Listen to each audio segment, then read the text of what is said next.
మన ప్రభువును రక్షకుడైన యేసుక్రీస్తు నామములో దేవుని ప్రియులందరికీ శుభములు. ఈ దినమంతయు దేవుని సన్నిధి మనకు తోడుగా ఉండునుగాక. ఈ దినమందు దేవుని వాక్యాన్ని చదువుకుందాము.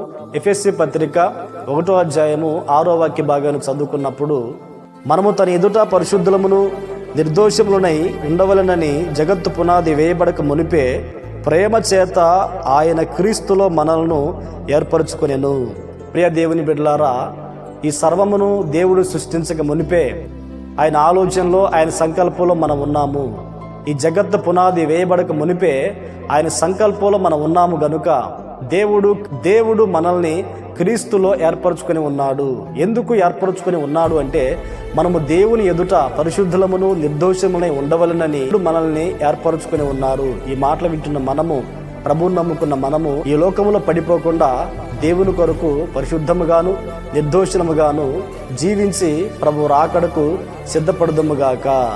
ఆమేన్, ఆమేన్.